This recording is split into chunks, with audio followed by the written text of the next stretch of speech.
South ఇండియాలోనే అతి తక్కువ ధరలకే నాణ్యమైన రత్నాలని అందించే ఏకైక సంస్థ 6JVR. Hi, this is Srinu Aitla. Please subscribe Tree Media.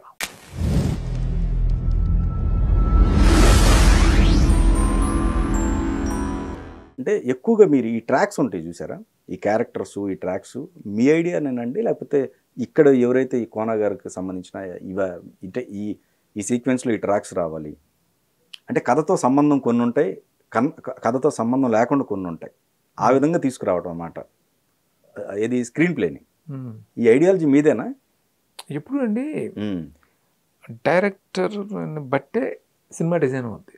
Writer అనుకుంటాడు కదా, ఓకే ఆ కథని ఇంకో డైరెక్టర్ అయితే ఇంకో రకంగా డిజైన్ చేసుకుంటాడు, ఇంకో డైరెక్టర్ అయితే ఇంకో రకంగా డిజైన్ చేసుకుంటాడు. డైరెక్టర్ కన్విక్షన్లోకే వస్తాయి అన్నీ కూడా. ఓకే ఓకే ఎవరు 100% ఇదిగో తీసుకొచ్చి ఇది షూట్ చేయండి అని అలా కుదరదు నాతో. ఓకే నేను లైన్ స్టేజ్ నుంచి వాళ్ళతో ట్రావెల్ అవ్వాలి, నాకు కావాల్సినట్టు చేయించుకుంటూ ఉండాలి. అలాగే మా మధ్య ట్రావెల్ ఉండేది ఎప్పుడు కూడా. అంతేగాని ఒక రెడీమేడ్ స్క్రిప్ట్ ఎప్పుడు నేను బిలీవ్ చేయను అసలు. ఓకే రెడీమేడ్ స్క్రిప్ట్ నేను బిలీవ్ చేయను.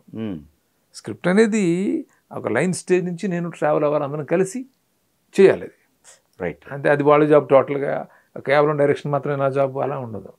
సో ఈ ఆగడు టైంలో ప్రకాష్ రాజ్ గారికి మీకు మధ్య ఏంటండి? ఇంకో మా అసిస్టెంట్ ఏదో ప్రకాష్ రాజ్ గారు అన్నారని నేను రియాక్ట్ అయ్యాను. అలాగే చిన్న ఇది స్టార్ట్ అయింది. దాని తర్వాత నేను రీప్లేస్ చేశాను వేరే యాక్టర్ని తీసుకుని. దానికి ఆయన అఫెండ్ అయ్యారు, అది ఇష్యూ అయింది. తర్వాత మేము కలిసాం, వాడు క్లియర్ అయిపోయినాయి. That's it. ఇప్పుడు అట్లా సమస్య వచ్చింది అనుకుందాం అండి, మీ అంతటా మీరు ఉంటుందా రియాక్షన్, అటు సైడ్ నుంచి వస్తుందా మళ్ళీ కలవటానికి?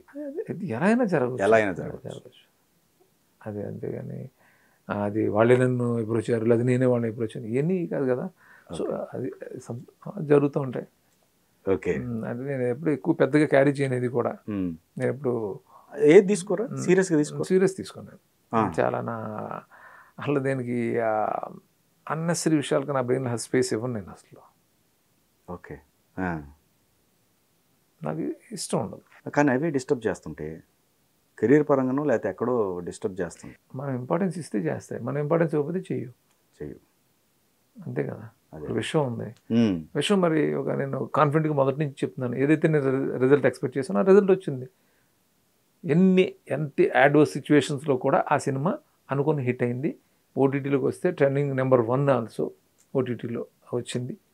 ఓకే. అన్ని విధాలుగా ఆ సినిమా సక్సెస్ అయింది. So that's it. అంటే మన పనితోటే మన సమాధానం చెప్పుకుంటే వెళ్ళాలి తప్ప దానికి అది డిస్టర్బ్ చేస్తుంది, ఇది డిస్టర్బ్ చేస్తుంది ఎందుకు అంటున్నాను. ఎక్కువగా బ్రహ్మానందం గారికి మీరు అంటే ఒక ప్రాధాన్యత ఇవ్వడానికి రీజన్ ఏమైనా ఉందా? ఆయనతో నా క్యారెక్టర్స్ వర్కౌట్ అవుతున్నాయి. ఆయనంటే నాకు ఇష్టం, నేనంటే ఆయనకి ఇష్టం.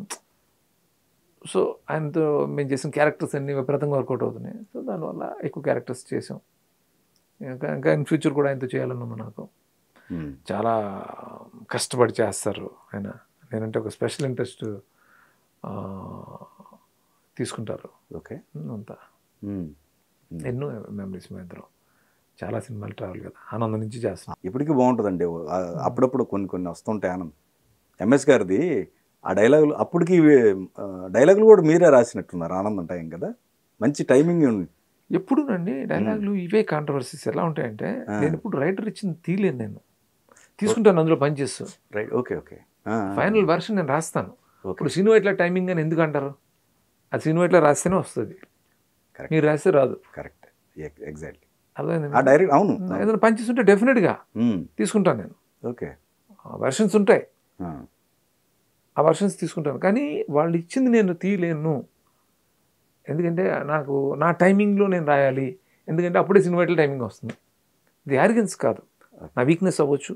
సో ముగ్గురు పాపలను కూడా ఒక సినిమాలో పెట్టారు. చిన్నప్పటి నుంచి పెడతా ఉంటాను. దూకుడులో ఫస్ట్ టైం పెట్టాను, పెట్టారు, బ్రూస్లీలో పెట్టాను, భాషలో పెట్టాను.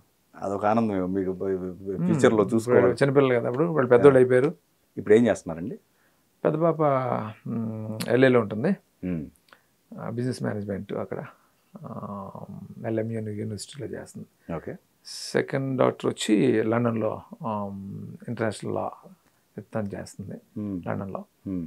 థర్డ్ డాక్టర్ చిన్నది బాగా, 10th. సో మొత్తం ఓవరాల్గా మీ లైఫ్ మొత్తంలో పెయిన్ఫుల్ సిచ్యువేషన్ అంటే ఏంటండి?